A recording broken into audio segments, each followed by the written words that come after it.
ప్రపంచంలో inclusive growth రేట్లో మనం 4వ ప్లేస్లో ఉన్నాం.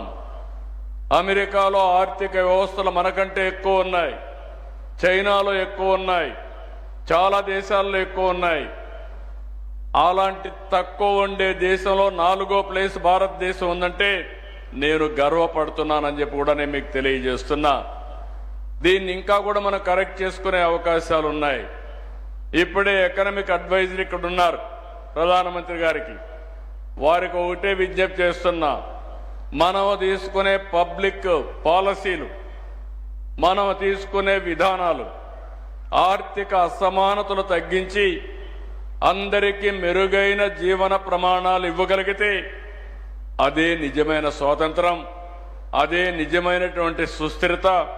దానికి దోహదం చేసే విధంగా వారు ముందుకు పోవాల్సిన అవసరం ఉంది. ఈరోజు ఇంకొక పక్కన మీరు ఎన్ని చూసినప్పుడు ఈరోజు కొన్ని దేశాలు ప్రోత్సాహాలు ఇస్తున్నారు. నేను ఇప్పుడు చెప్పాను జనాభా తగ్గిపోతా ఉందని. ఈరోజు జపాన్ చూస్తే పిల్లలు స్కూల్ వెళ్ళే వరకు చైల్డ్ కేరే సేవలు అందిస్తుంది, పిల్లల చదువుకు ఆర్థిక సహాయం చేస్తుంది, లేదా పూర్తిగా ఉచిత విద్యను కూడా అందిస్తూ ఉంది.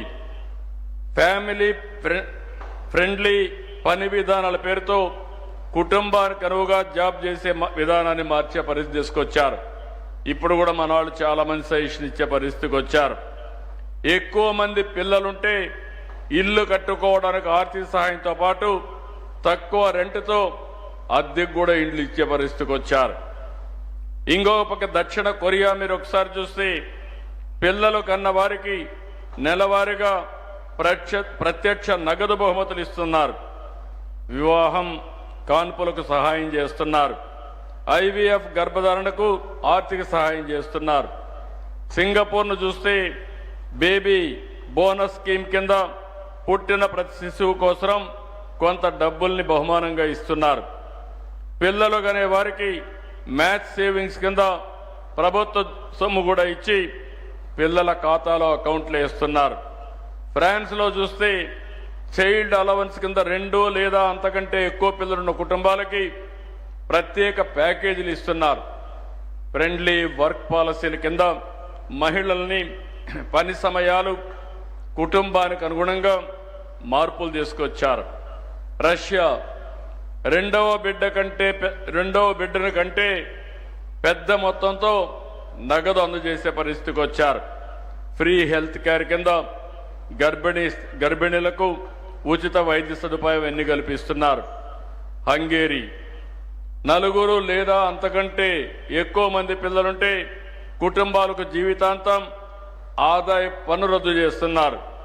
పెద్ద కుటుంబాలకు ఉచితంగా కార్లు పంపిణీ చేస్తున్నారు. ఈరోజు చైనా చూస్తే 12 లక్షలు, 2 మంది కంటే 2 పిల్లలుంటే 12 లక్షలు డబ్బులు నగదు సహాయం చేసే పరిస్థితికి వచ్చారు. మన కరెన్సీతో కంపేర్ చేసుకుంటే ఈరోజు మనం కూడా ఒకటి గుర్తుపెట్టుకోవాల్సిన అవసరం ఉంది. 143 కోట్ల జనాభా ఉన్నాం కాబట్టి మన జనాభా ఎక్కువ ఉందని మీరు ఆలోచిస్తే రాబోయే రోజుల్లో జనాభా తగ్గిపోయినప్పుడు మనం జనాభా పెంచడం అసాధ్యం. ఒక ఎకనామిక్ స్టూడెంట్గా నేను చెప్తున్నాను. మహేంద్ర దేవ్ గారు కూడా ఉన్నారు, ఆయన కూడా ఎకనామిక్ పర్సన్. ఆయన కూడా ఎప్పుడు కూడా అభివృద్ధి జనాభా పెరుగుదల 2 కాంట్రడిక్షన్స్. అభివృద్ధి జరుగుతూ ఉంటే జరిగినప్పుడు అనేక సమస్యలు వస్తూ ఉంటాయి. ఇప్పుడే మీరు ఒపీనియన్ తీసుకుంటే చూశారు, చాలా ఇంట్రెస్టింగ్గా చాలా ఒపీనియన్స్ వచ్చాయి.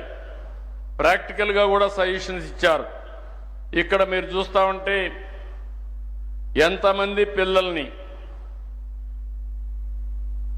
How many children do you think is ideal for a family in Andhra Pradesh అంటే టుడేస్ రిలవెన్స్ అంటే 67.41% ఇద్దరుండాలని. అదే సమయంలో ఒకరే ఉండాలని 12.34, ముగ్గురుండాలని 19.88. మీ అభిప్రాయాలు చూసిన తర్వాత ఇదే జరిగితే కరెక్ట్గా 2+ ఉంటుంది జనాభా. ఫెర్టిలిటీ రేట్ పెరుగుతుంది. దీనివల్ల జనాభా సమస్య రాదు, నిర్వహణ పర్ఫెక్ట్గా జరుగుతుంది. దీన్ని అమలు చేయాలంటే మాత్రం ఇంకా మన దగ్గర సొల్యూషన్ కూడా లేదు. ఒకవేళ మనం ఏ పాలసీలు ఇచ్చినా అవి ఏ విధంగా తీసుకుంటారనేది టెస్ట్ చేస్తేనే ప్రూఫ్ ఆఫ్ కాన్సెప్ట్ వస్తుంది. ఇంకో పక్కన మీరు చూస్తే, are you aware that the overall young population in Andhra Pradesh is decreasing and there are fewer children being produced? అంటే ఎస్ అని 79.38. యంగర్ కపుల్ వీళ్ళందరూ కూడా జనాభా వద్దనుకుంటున్నారని 79%, 80% వచ్చింది. కాదనే వాళ్ళు 20% ఉన్నారు. ఈ మైండ్ సెట్ మార్చాలంటే చాలా సమస్యలు ఉంటాయి. కానీ వాస్తవంగా రియాలిటీ ఈరోజు ఆర్గనైజేషన్ ఫౌండేషన్ కూడా ఇంత మునిపే మాట్లాడినప్పుడు చెప్పారు. ఈరోజు అనేక సమస్యలు మనం చూస్తున్న ఇంట్లో కూడా ఆ విషయాలు కూడా వస్తాను.